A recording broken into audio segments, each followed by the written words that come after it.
बिस्मिल्लाहिर्रहमानिर्रहीम। अस्सलाम वालेकुम स्टूडेंट। बच्चों, मैं हूं आपका फिजिक्स टीचर आदिल शहजाद और मैं आपको अपने यूट्यूब चैनल फिजिक्स वैली पे खुशामदीद कहता हूं। जी बच्चों, इंतज़ार की घड़ियां ख़त्म हुई। आज से हम शुरू करने जा रहे हैं पार्ट 2 की फिजिक्स को। बहुत सारे बच्चों के मैसेजेस आ रहे थे, कमेंट सेक्शन में बच्चे बोल रहे थे कि सर पार्ट 2 की फिजिक्स का आगाज़ करें। तो आज से रेगुलर बेसिस पे पार्ट 2 के जो है वो लेक्चर जो है वो अपलोड किए जाएंगे। आज बच्चों जो हमने शुरू करना है वो चैप्टर 12 है इलेक्ट्रोस्टैटिक्स। और आप स्क्रीन पे देख सकते हैं कि हमने जो मेन हमारा जो टारगेट है वो है कूलम्ब्स लॉ ऑफ इलेक्ट्रोस्टैटिक्स। तो आइए बच्चों आगाज करते हैं। सबसे पहले बच्चों इलेक्ट्रोस्टैटिक्स क्या है। इलेक्ट्रोस्टैटिक बच्चों ना दो लफ्जों का मजमूआ है, इलेक्ट्रो और स्टैटिक्स। इलेक्ट्रो का मतलब होता है चार्ज, क्या बच्चों, चार्ज। और स्टैटिक का मतलब होता है रेस्ट। मतलब क्या है, ये फिजिक्स की वो ब्रांच है जिसमें हम स्टडी ऑफ इलेक्ट्रिक चार्जेस करते हैं एट रेस्ट। तो इलेक्ट्रोस्टैटिक बच्चों क्या हुई फिर बता, branch of physics in which we study about charges at rest. अब बच्चों सवाल पैदा होता है यहाँ पे कि व्हाट इज चार्ज, चार्ज क्या है। बच्चों आप जानते हैं ये चीजें आपने पढ़ी हुई हैं, आपने एक चीज मेमोराइज की हुई है जैसे कि प्रोटॉन के ऊपर चार्ज पॉजिटिव होता है, इलेक्ट्रॉन के ऊपर नेगेटिव होता है, न्यूट्रॉन के ऊपर कोई चार्ज नहीं होता। तो आखिर ये चार्ज किस बला का नाम है। जी बच्चों, चार्ज मैटर की इंट्रिंसिक प्रॉपर्टी है, मतलब उसकी जाती पर्सनल प्रॉपर्टी है जिसकी वजह से वो किसी दूसरे मैटर को अट्रैक्ट करेगा या रिपेल करेगा। देखिए इसकी डेफिनेशन देखते हैं। Intrinsic property of matter due to which it attracts और रिपेल अदर मैटर, जिसकी वजह से ये क्या करेगा, दूसरे मैटर को अट्रैक्ट करेगा, अपनी तरफ खींचेगा या उसको क्या करेगा, दूर फेंकेगा, दूर धकेलेगा। ये बच्चों चार्ज है। अब चार्ज बच्चों ना दो तरह का होता है, एक आपके पास पॉजिटिव चार्ज और दूसरा आपके पास चार्ज होता है नेगेटिव। पॉजिटिव चार्ज अमूमन हम जो बात करते हैं वो प्रोटॉन के ऊपर होता है। प्रोटॉन के ऊपर चार्ज कौन सा होता है, पॉजिटिव। जबकि जो इलेक्ट्रॉन्स होते हैं उनके ऊपर बच्चों कौन सा चार्ज होता है, नेगेटिव। और ना चार्जेस के बारे में बच्चों आपने इनकी कुछ कैरेक्टरिस्टिक्स याद रखनी है, ये नहीं भूलनी। आपने ये चीज नोट भी की हुई है, मैटर की क्लास में पढ़ी हुई है कि जो सेम चार्जेस होते हैं, ऐसे चार्जेस जिनके ऊपर सेम चार्ज हो, वो हमेशा एक दूसरे को क्या करेंगे, रिपेल करेंगे। पॉजिटिव पॉजिटिव चार्ज ले लें या नेगेटिव नेगेटिव चार्ज ले लें, वो एक दूसरे को क्या करेंगे, रिपेल करेंगे। अब बच्चों अगर चार्ज आपको ऑपोजिट हो, सपोज दैट ये मार्कर है, एक के ऊपर पॉजिटिव है, ये रेड के ऊपर नेगेटिव है, तो ये क्या करेंगे, they will attract each other.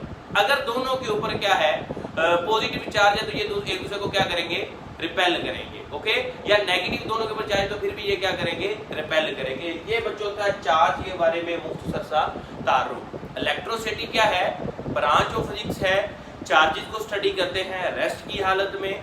Charge intrinsic property है मैटर की, दो तरह के होते हैं, पॉजिटिव और नेगेटिव। आइए बच्चों अब असल अपने टारगेट की तरफ आते हैं। बच्चों जब ये जो दो चार्ज थे, सपोज दैट मेरे पास ये दो चार्जेस हैं रेड कलर के, ये आपके पास सपोज दैट ये दोनों पॉजिटिव चार्जेस हैं। मैं इनको करीब लाने की कोशिश करता हूँ, लेकिन ये पॉजिटिव है, सेम चार्ज है, तो ये एक दूसरे को क्या करेंगे, रिपेल करेंगे। बच्चों ये जब रिपेल करेंगे तो कोई ना कोई फोर्स लगेगी, जिस फोर्स से ये एक दूसरे को रिपेल करेंगे। अब उस फोर्स का मैग्नीट्यूड क्या होगा, या ये दोनों नेगेटिव चार्जेस हैं, मैं इनको यहाँ पे करीब लाता हूँ तो ये एक दूसरे को क्या करते हैं, रिपेल करते हैं।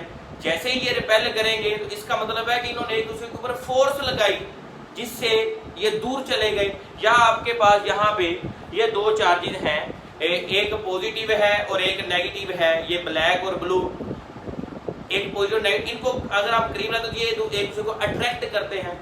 जो इन्होंने अट्रैक्ट किया है तो किसी फोर्स से अट्रैक्ट किया है। अब उस फोर्स का मैग्नीट्यूड क्या होगा वो हमें कैसे पता चलेगा, वो हमें बच्चों, हमारे पास एक साइंटिस्ट कोलम नामी एक मिलिट्री इंजीनियर थे, कोलम, चार्ल्स कोलम, उन्होंने इस फोर्स को डिफाइन किया और इस फोर्स के मैग्नीट्यूड के बारे में बात की और फिर उन्होंने उस अपने कॉन्सेप्ट को कोलम लॉ का नाम दे दिया। ठीक है बच्चों, चार्ल्स कोलम ने ये लॉ इंट्रोड्यूस करवाया था, जिसका काम सिर्फ क्या है, वो हमें ये जो अट्रैक्शन की या रिपल्शन की फोर्स है इसके मैग्नीट्यूड के बारे में बताएगा। ठीक है जी, आइए इसकी डेफिनेशन देखते हैं कि जो मैग्नीट्यूड है फोर्स का बिटवीन 2 पॉइंट चार्जेस, यहाँ पे पॉइंट चार्ज को भी हम जो है ना वो क्लियर करते हैं, between 2 point charges is directly proportional to the product of magnitude of their charges.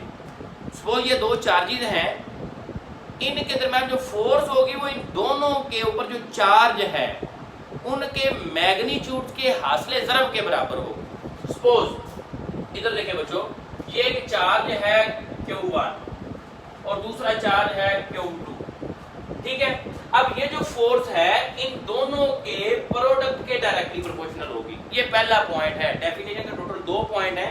हमने पहला कहा है कि ये जो फोर्स है वो directly proportional to the product of the magnitude of charges है। दूसरा क्या है बच्चों, अब आप देख सकते हैं इन दोनों के दरमियान कुछ डिस्टेंस है, कुछ डिस्टेंस पे इसको ये डिस्टेंस r है पे ये दोनों चार्जेस रखे गए हैं and inversely proportional to the square of the distance between them.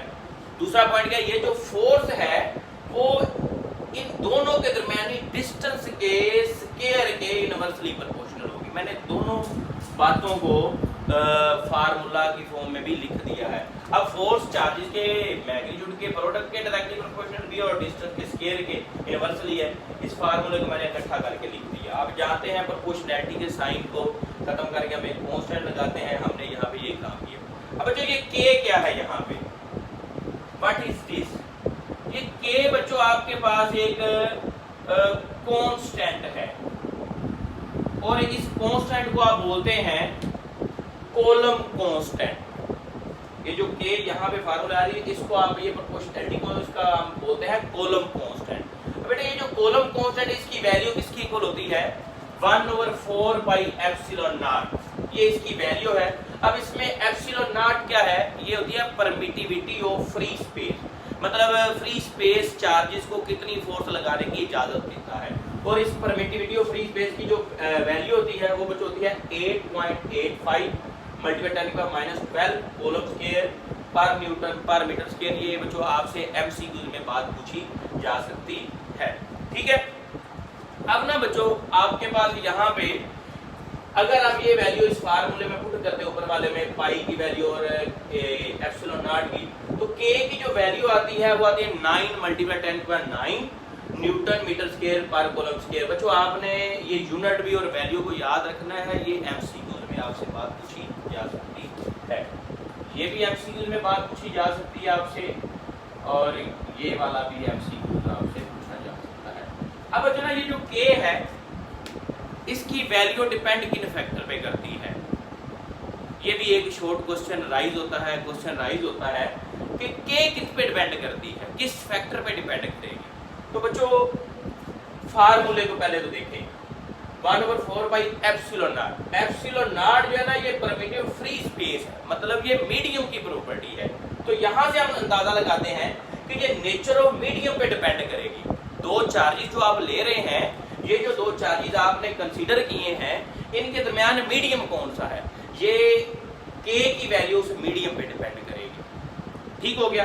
अब दूसरी बात क्या है कि k की जो वैल्यू है वो आप कौन से यूनिट सिस्टम में ले रहे हैं, कौन सा आप इसका कह सकते हैं यहाँ पे r का यूनिट कौन सा ले रहे हैं, q का कौन सा ले रहे हैं, फोर्स का यूनिट कौन सा ले रहे हैं, तो वो सिस्टम ऑफ यूनिट्स पे डिपेंड करती है।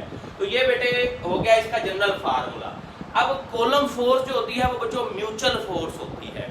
हमने अब देखना है कॉलम फोर्स म्यूचुअल फोर्स होती है और उसकी वेक्टर फॉर्म को अब हमने अंडरस्टैंड करना है। फोर्स म्यूचुअल फोर्स का मतलब बच्चों ये है कि ये एक बाहमी फोर्स है, ये एक इश्तराक की फोर्स है। म्यूचुअल फोर्स मतलब अगर चार्ज Q1 Q2 के ऊपर फोर्स लगाएगा तो Q2 भी जो है वो Q1 के ऊपर फोर्स लगाएगा। देखिए जरा, सपोज दैट ये Q1 जो है और ये चार्ज Q2 है, ये दोनों कुछ फासले में पड़े हुए हैं। अब Q1 Q2 के ऊपर फोर्स लगा रहा है इस डायरेक्शन में, और इसी तरह से Q2 भी Q1 के ऊपर लगाएगा फोर्स उसके ऑपोजिट डायरेक्शन में। ये हम देखते हैं कि coulomb force is a mutual force means if charge Q1 exert F21, मतलब के Q2 के ऊपर फोर्स लगा रहा है कौन, 1, then charge Q2 also exert force on charge Q1, जो कि इक्वल होगी चार्ज Q1 की फोर्स के, लेकिन डायरेक्शन के ऑपोजिट होगी। दो बातें बच्चों आपने यहाँ पे याद रखनी और इनको हमने यूज करना है। Force exerted by Q2 on Q1 को आपने रिप्रेजेंट करना है F12, मतलब 1 के ऊपर फोर्स 2 की वजह से। इसी तरह से F21 का मतलब क्या है, 2 के ऊपर फोर्स 1 की वजह से। ये आपने याद रखना है। बच्चे अमूमन इससे कंफ्यूज हो जाते हैं थोड़े से। फोर्स आपने याद रखनी है 1 के ऊपर लग रही है 2 की वजह से, और 2 के ऊपर लग रही है 1 की वजह से। ये 2 पॉइंट मैंने लिख दिए हैं, अभी याद कर लीजिएगा। अब बच्चों ना इसको हम मजीद जो है वो डिटेल से थोड़ा सीखते हैं वेक्टर फॉर्म की मदद से। नाउ हमारा टारगेट क्या है, vector form of coulomb law. अभी हमने बात की कि जो कूलम्ब फोर्स है वो म्यूचुअल फोर्स है, वो बाहमी फोर्स है, वो दोनों फोर्स एक दूसरे के बराबर होती हैं लेकिन ऑपोजिट इन डायरेक्शन होती हैं। सपोज दैट हमारे पास एक चार्ज Q1 है, दूसरा Q2 है, और Q2 के ऊपर जो फोर्स लग रही है वो F21 है, और इसी तरह से जो Q1 के ऊपर फोर्स लग रही है वो F12 है। मैंने यहाँ पे F12 लिखी, ये जो 1 के ऊपर लग रही है वो कितनी लग रही है, 1/4 pi epsilon naught Q1 Q2 over R square. अब बच्चों ना इसका आप यूनिट वेक्टर भी लिख सकते हैं, क्योंकि ये किस डायरेक्शन में लग रही है ये बताना जरूरी है। तो इसका जो यूनिट वेक्टर आएगा F12 है, तो इसी तरह से R12 यहाँ पे यूनिट वेक्टर इसका आ जाएगा।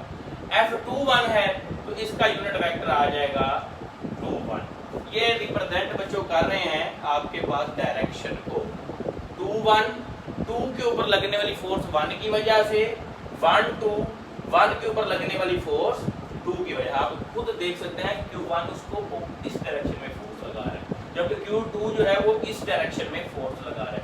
बताएं जरा दोनों की डायरेक्शन क्या सेम है, डायरेक्शन दोनों की डिफरेंट है। तो इसीलिए आप यहाँ पे इनके यूनिट वेक्टर्स को लिख सकते हैं कि जो R12 है और R21 है ये बराबर तो हो सकते हैं लेकिन इनकी डायरेक्शन क्या है, ऑपोजिट है।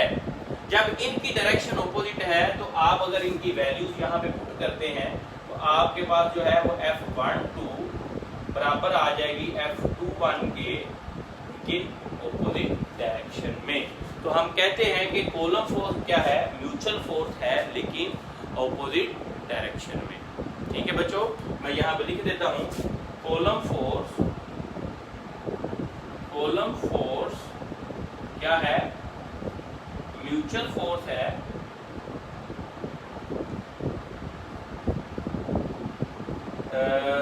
बट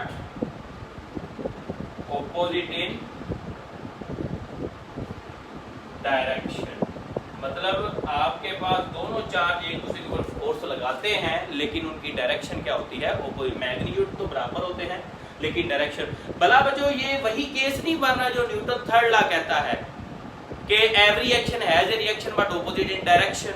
बिल्कुल इसी तरह वो भी है कि जितनी फोर्स Q1 लगा रहा है Q2 के ऊपर उतनी ही Q2 लगा रहा है Q1 के ऊपर।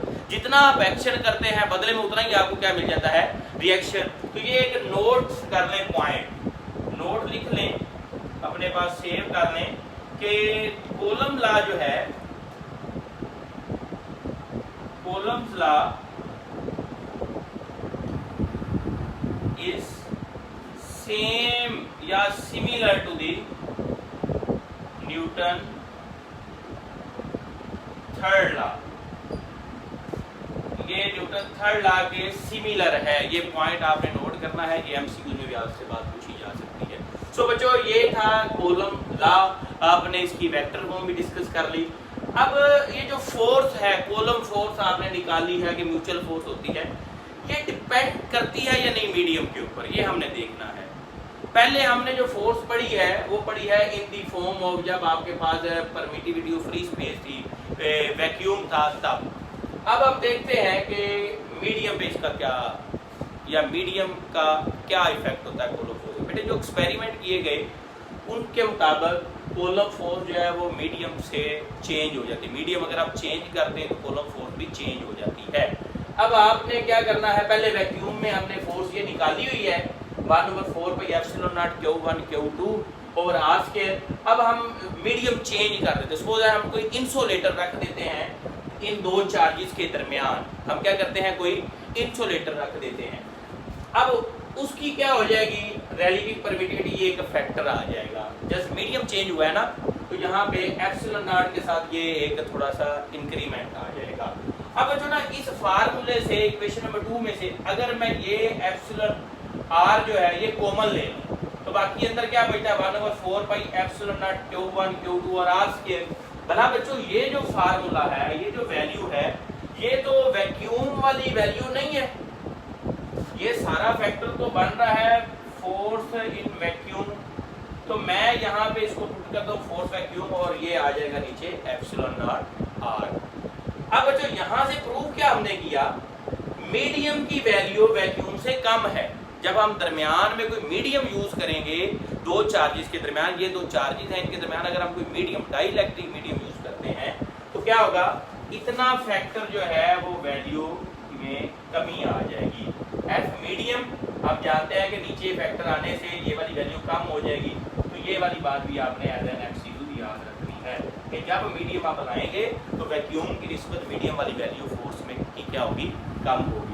अब रिलेटिव परमिटिविटी का एक कॉन्सेप्ट है लास्ट पे, ये बच्चों क्या होती है, अगर इसी फार्मूले को मैं यूज करूं, इन दोनों की आपस में जो जगह है मैं रिप्लेस कर दूं तो एप्सिलॉन नॉट आर इधर आ जाएगा और एफ मीडियम जो है वो नीचे आ जाएगा। तो ये जो रिलेटिव परमिटिविटी है बच्चों, ये रेशो है force between two charges in vacuum to the force between two charges using any dielectric medium.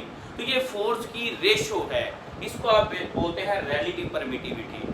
Permittivity basically permit से निकला है इजाजत, मतलब कोई मीडियम फोर्स लगाने की कितनी इजाजत देगा चार्जेस को, स्पेस कितनी देता है और दूसरा मीडियम कितनी देता है। आपकी बुक में डिफरेंट मीडियम की परमिटिविटी दी हुई है, एक टेबल जो है वो दिया गया है, वो आपको स्क्रीन पे भी नजर आ रहा होगा। ये आपने वैल्यूज भी मेमोराइज कर लेनी है एमसीक्यूज के लिए। तो बेटे ये था आज का topic, Coulomb law, electrostatic. Hopes आपको समझ आ गई होगी। अगर आपको लेक्चर की समझ आई है, आपको लेक्चर अच्छा लगा है तो बाकी अपने फ्रेंड्स के साथ लाजमी शेयर कीजिएगा और चैनल को जो है वो बच्चों सब्सक्राइब करना मत भूलिएगा। इंशाल्लाह नेक्स्ट वीडियो में मिलते हैं नेक्स्ट लेक्चर के साथ, तब तक के लिए अल्लाह हाफ़िज़।